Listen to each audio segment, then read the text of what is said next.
So what time is it for you this evening, Prateek? It's almost 9:30 in the evening, but I think this is when the attackers become a lot more active. So how can I say that it's end of the day for me? It is not. Yeah, it's 9 a.m. here on the west coast of the U.S. Yeah. So I good just morning got to back you then. from a really cool CISO dinner in Houston. We had a packed room of CISOs from healthcare, from oil and critical infrastructure, even from some very large sports teams. It was a really cool event. Wow. How And was we it? talked actually a lot about Iranian threat research, and level of concern in the room was pretty high, justifiably so. Yeah, I can very well imagine it must be the talk of the town, going by what's happening across the world. And it's not just kinetic anymore.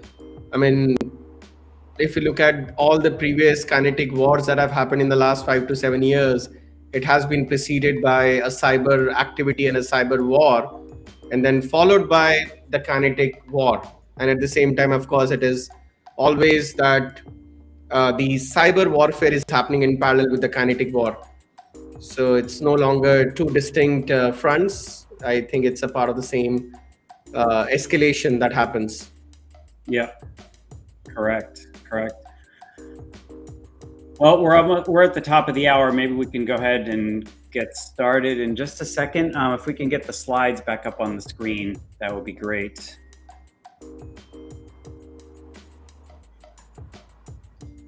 Awesome. I'm excited to be here, Prateek. We have, I think, our largest audience ever. We had close to 400 people sign up for this before, and we have a lot of people who join like right as the event starts. So I've never seen so many downloads of information, and war is a terrible thing, and it's hopefully driving some positive change, but it's also driving a lot of concern due to the cyber risk, and that's really what we want to focus on today.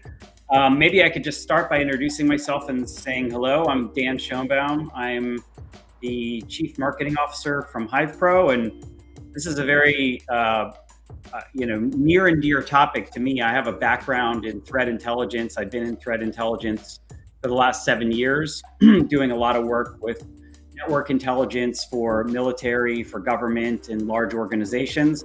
And I also served in a combat role in the Middle East.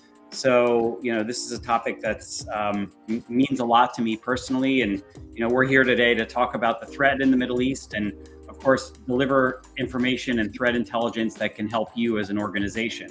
Prateek, do you want to introduce yourself? You have an amazing background, and I think people would love to hear kind of what you've done up until today. Hey everyone, and certainly Dan, my background is not as interesting as yours.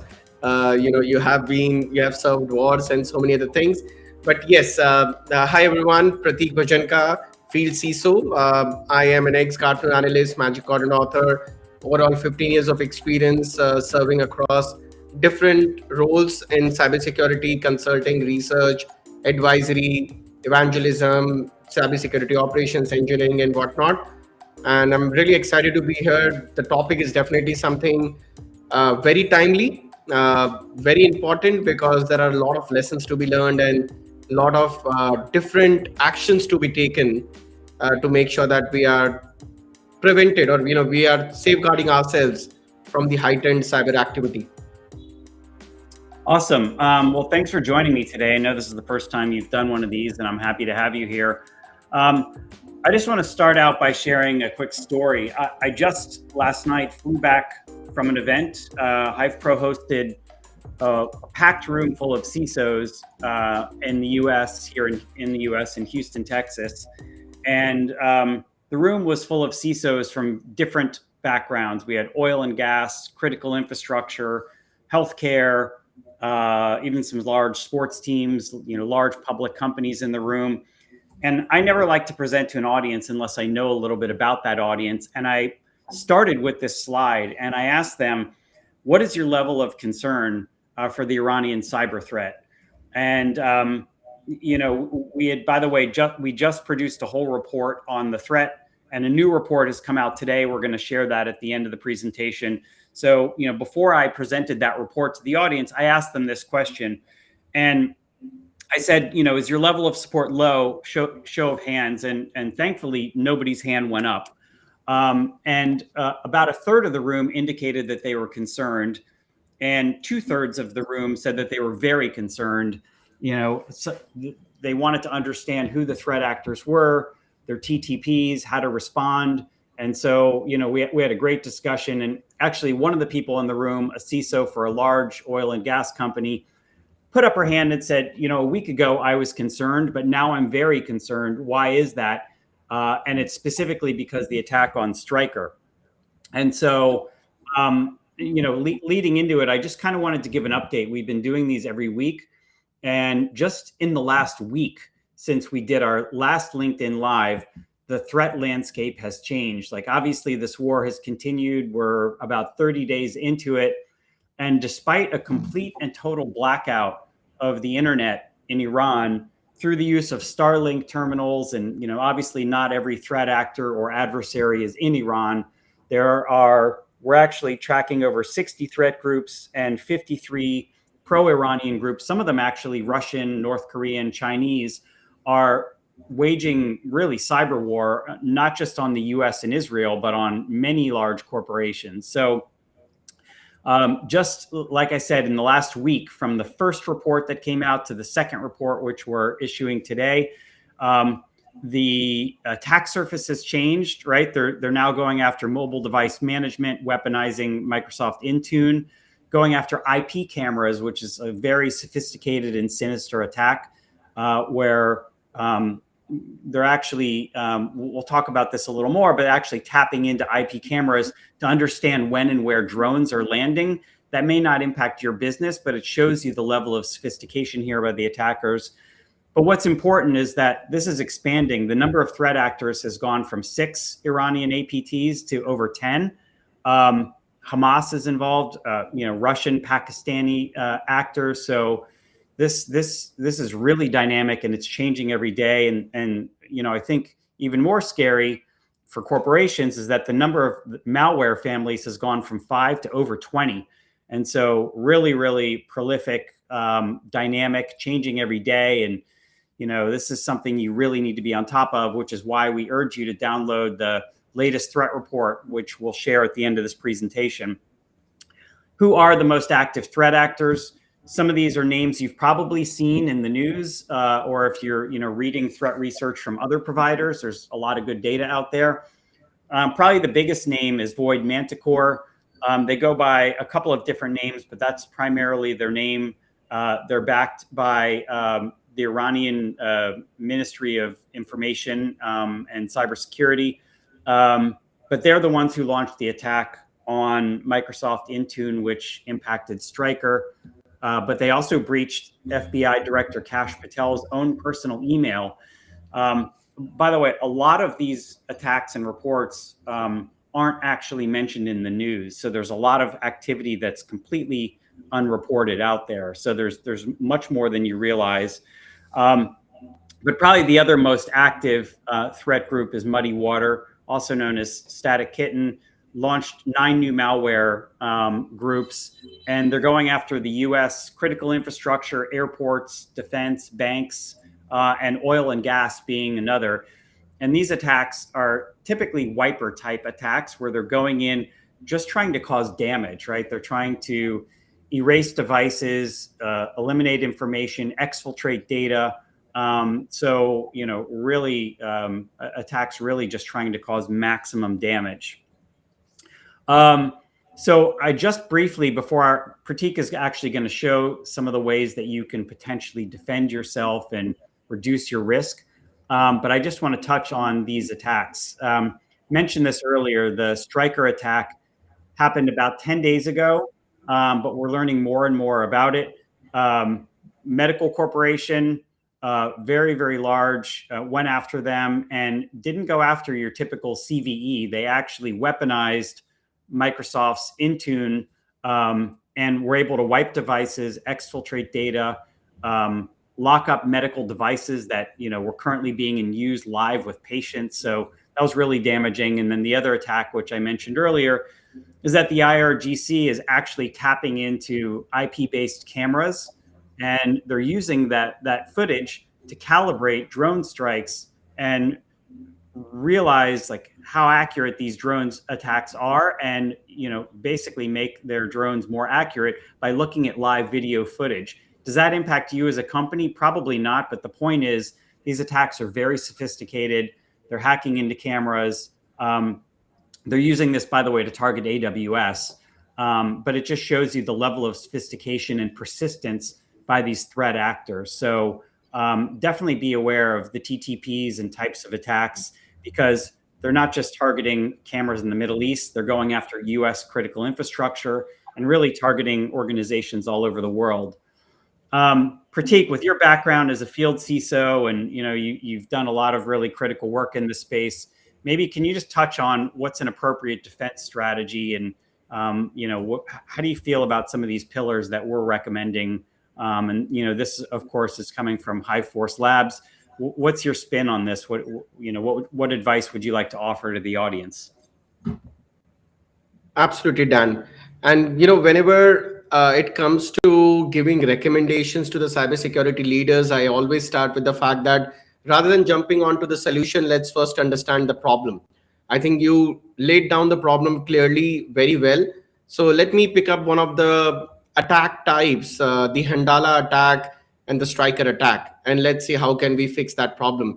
So the way Handala attack went by is that you or the victim would receive a very sophisticated phishing email using which the attacker would compromise your credentials, perhaps admin credentials, and then launch a malware-free attack and make use of the legitimate tools and applications such as MDM or Microsoft Intune in this particular case, to launch an attack and wipe off data of the systems across 200,000 endpoints. Plus, it bypasses EDR. So an important key point here is that it bypasses EDR. So despite the fact that companies are under the assumption that they have a security control, but it has not been able to prevent or detect the attack. So the first recommendation I would suggest all these security leaders or even the IT leaders who are responsible for security is to test the effectiveness of your security control. We assume that if we deploy an EDR, it will stop all the attacks, but that's a very costly assumption and it will cost us dearly in the long run. So it's very important that we test it in real-time basis and on a regular basis, and don't just test it from a perspective that, okay, the configurations are fine. Test it against the real-life attacks. So on that note, let me quickly show you, because it's easier said than done, but I can quickly show you how you can do it on a platform like HivePro. So I think you are able to see my screen at this point of time, Dan. So got it. On the HivePro platform, under attack simulation, if you go to the attacks and let's say you want to test the EDR effectiveness, you can select Windows, Linux, and then you can filter the number of attacks that can be tested against the EDR. So now you can see these are the 4,267 attacks that you can potentially launch against your endpoint, your EDR, and see whether your EDR can stop the attack or not. So it is very critical so that you get the confidence that, okay, it's not just a tick in the box, I have an EDR, that means I may be protected. You should be able to convert that maybe to that yes, you are protected. So using these kind of simulations, you can test. So, and the other thing, so this is more on the EDR side. You remember the first initial infection started with a sophisticated phishing campaign. Right. So you also have this option of email security validation, or I would say, validation of the control. So if I click on email and I see this is the Handala attack Viper campaign that Handala uses on the top right side. So you can click on it run it against your email gateway solution, and see whether the phishing campaigns and phishing emails used by Handala are being protected and stopped by your email gateway solution or not. So just bottom line, I'll take a pause, is do not just assume that your security controls are working. Test and validate against specific attacks which are the imminent threat for your organization at this point of time, so that you are reasonably secured against these attacks.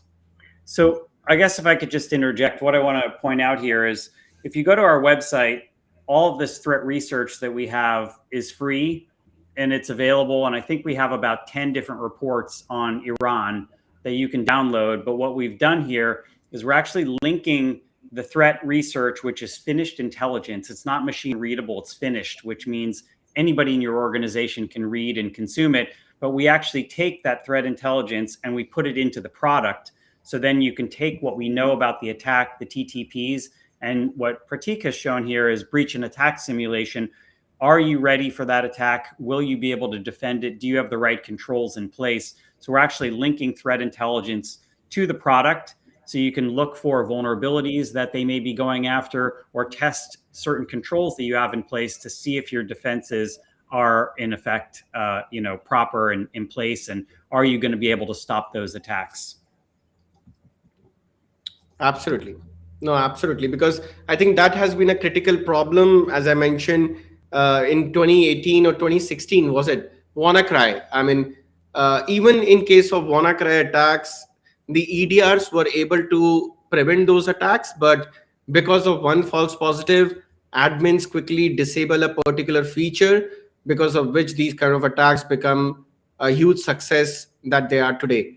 So it's very critical that we test our defenses to make sure that we are safely, or we are well guarded against these attacks.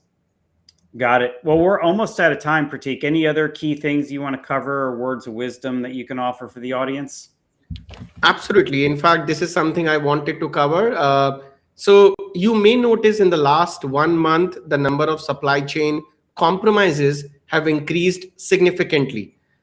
You would have seen the latest Exois supply chain NPM package from yesterday, and a few more compromises, light LLM supply chain being compromised a few days before. So in such a case, always have the software bills of material handy. Make sure that it's up to date. Ask your vendors for the latest and the greatest SBOM, so that in case you come across one of the libraries and packages which has been compromised, is known in the wild, you know which application, which system to isolate to reduce the risk for your organization. So have the SBOMs ready. That will be, it's not just a compliance box, it is something which is very critical.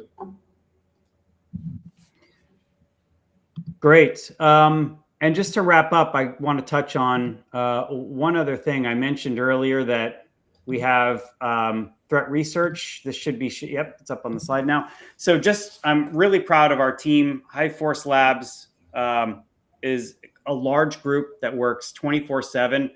We publish a lot of critical finished intelligence and research. On the right, you can actually see a copy of the first report. A new report has come out today, like literally within the last hour. We're going to share a QR code for that in a minute. But I also want to show you all the other reports.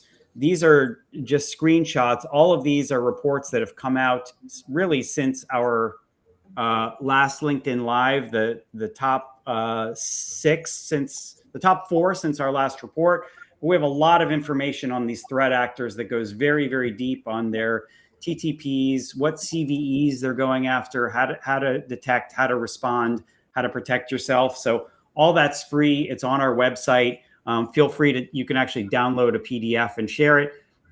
And if you want us to do a free risk assessment, we love doing those. Actually, a large number of people that were in the room in Houston the other night asked us if we would help them. And in 1 hour, we're able to scan and look for any open CVEs that we know are being attacked by Iranian threat actors. So reach out to us if you want a free threat assessment. And then I guess lastly, If we can put up the QR code, that will be great on the latest and greatest report. There you have it. You can download that report. It just came out this morning, and it provides really up to the minute threat research that we have on these Iranian threat actors. So huge audience, our biggest ever. Prateek, thanks for doing this. I know it's late in the evening there and early in the morning here, but these are always fun to do. And our goal is to educate and help people, and hope this was beneficial for you, the audience. And thanks for joining, everyone. And thank you, Prateek. Thank you, Dan. Thanks for having me.